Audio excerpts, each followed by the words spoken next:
கன்னியாகுமரியிலே விவேகானந்தர் நினைவில்லத்தையும் ஐயன் திருவள்ளுவர் சிலையும் இணைக்கும் வகையில் கடலிலே நடைபாலம் கட்ட 2016ஆம் ஆண்டு ஒன்றிய அரசின் சுற்றுலா துறை மூலமாக ஒரு ஒப்புதல் வழங்கப்பட்டது. இந்த கண்ணாடி பாலத்தை பற்றி தயவு செய்து கொஞ்சம் நீங்கள் கூர்ந்து கவனிக்கணும். 2016 ஒன்றிய அரசாங்கம் ஒரு சுற்றுலாத்துறையின் மூலமாக இந்த பாலத்தை நீங்கள் கட்டுங்கள் என்று ஒரு ஒப்புதல் சுற்றுலாத்துறைக்கு அனுப்புகிறார்கள். 2014 வந்த அந்த சுற்றுலாத்துறைக்கு வந்தவர்கள் அவர் பார்த்துவிட்டு எங்களால் கட்ட முடியாது, அதுக்கு முன்னால் மீன்வளத்துறைக்கு போகிறது, இப்படி பல துறைக்கு போகிறது. கன்னியாகுமரி மாவட்ட ஆட்சித்தலைவர் தலைமையில் ஒரு முறைக்கு 4 முறை கூட்டம் நடைபெறுகிறது. ஆனாலும் இந்த பாலம் கட்டுகிற நிலை வரவில்லை. கடைசியாக 2020 நெடுஞ்சாலைத்துறை கட்டலாம் என்று ஒரு முடிவு செய்யப்பட்டு அப்பொழுது அரசாங்கம் நெடுஞ்சாலைத்துறைக்கு ஒப்படைக்கப்படுகிறது. ஆனால் 2020க்கு ஒப்படைக்கப்பட்ட நெடுஞ்சாலைத்துறையிலே 2 ஆண்டு காலம் அந்த பாலம் கட்டுகிற பணி தூங்கிக் கொண்டே இருக்கிறது. அதற்கு பின்னால் தமிழ்நாட்டு முதலமைச்சர் அவர்கள் எங்கள் துறை சம்பந்தப்பட்ட ஒரு ஆய்வுக் கூட்டத்தை நடத்தினார்கள்.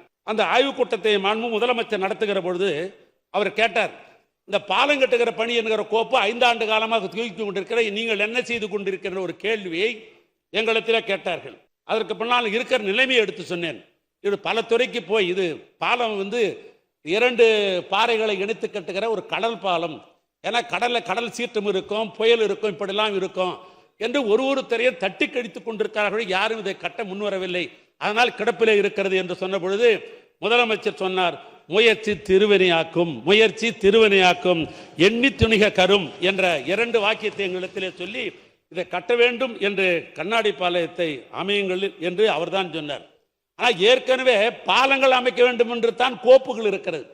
ஆனால் முதலமைச்சர் தான் சொன்னார், ஏன் இது கண்ணாடி பாலம் அமைத்தால் என்ன என்ற அந்த அறிவுரை அவர் வழங்கினுடைய முயற்சியில் அடிப்படையில் தான் எங்களுடைய தலைமை பொறியாளர் இருந்த சந்திரசேகரையும் அதே போன்று சென்னையினுடைய ஐஐடியினுடைய பேராசிரியர் பெருமக்களையும் அனைவரையும் அழைத்து பேசி ஒரு முறைக்கு 3 கூட்டங்களை நடத்தி இந்த 77 மீட்டர் நீளமுள்ள 10 மீட்டர் அகலம் கொண்ட கண்ணாடி இழைப்பாலம் கடலின் நடுவே நெட்வொர்க் ஆர்ச் பிரிட்ஜ் என்கிற நவீன முறையில் 64 மெக்காலோ கம்பிகள் பயன்படுத்தி கட்டப்பட்டு 2024 டிசம்பர் மாதம் 30ஆம் தேதி மாண்புமிகு தமிழ்நாட்டு முதலமைச்சருடைய திருக்கரத்தால் அது திறந்து வைக்கப்பட்டிருக்கிறது. சீனாவிலே ஜாங் ஜியாஜூல் என்கிற மலைப்பகுதியிலே கண்ணாடி பாலம் இருக்கிறது. வியட்நாமிலே மோக்சாங் தீவிலே கண்ணாடி பாலம் இருக்கிறது. இந்தியாவிலே பீகாரிலே வனப்பகுதியிலே கண்ணாடி பாலம் இருக்கிறது. ஆனால் கடல் நடுவிலே கட்டப்பட்டிருக்கிற இந்தியாவிலே ஒரே பாலம் கண்ணாடி இழை பாலம் தமிழ்நாட்டில் மட்டும்தான்.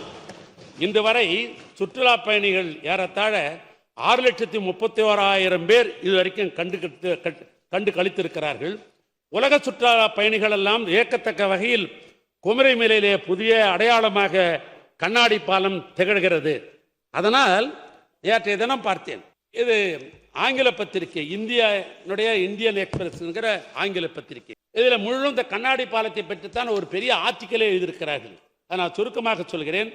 தமிழ்நாட்டினுடைய பெருமை, ஃப்ரேட் ஆஃப் த தமிழ்நாடு என்ற தலைப்பில் அலைமேல் ஒரு நடை, வாக் ஓவர் த வேவ்ஸ் என்ற தலைப்பில் ஒரு அற்புதமான தலைப்பை எழுதி இதனுடைய சிறப்பை எல்லாம் அவர்கள் எடுத்து சொல்லியிருக்கிறார்கள்.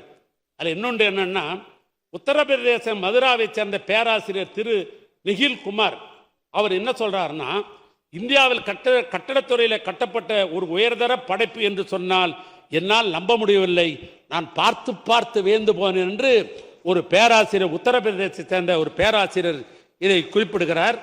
அதோடு மட்டுமல்ல, வீக் என்கிற ஒரு ஆங்கில பத்திரிகை, அந்த வீக் என்கிற ஆங்கில பத்திரிகை என்ன சொல்லுகிறது சொன்னால், குமரி கண்ணாடி பாலம் இந்தியாவுடைய தெற்கு முனையில் திரும்ப அழைக்கும் ஒரு வியக்கத்தக்க உணர்வு, திரும்ப எங்களை அழைக்கிற வியக்கத்தக்க உணர்வு என்று சொல்லிவிட்டு, பவுஸ்ரிங் வளைவு முறையிலே கட்டப்பட்ட பாலம் நிகழ்கால பொறியியல் அதிசயம் என்று சொன்னால் அது மிகையாகாது என்று வீக் பத்திரிகை இந்த பாலத்தை பற்றி இருக்கிறது. ஆக இந்த கண்ணாடி அடைப்பாலம் வருவதற்கு காரணம் எண்ணி துணிக கருமம் என்று சொன்னாலே முயற்சி திருவினையாக்கும் என்ற குரலை எங்களுக்கு சுட்டிக்காட்டி எங்களுக்கு உந்து சக்தியாக இருந்தவர் தமிழ்நாட்டு முதலமைச்சர் மாண்புமிகு அண்ணன் தளபதியார் என்று சொன்னால் ஆக மிகையாகாது.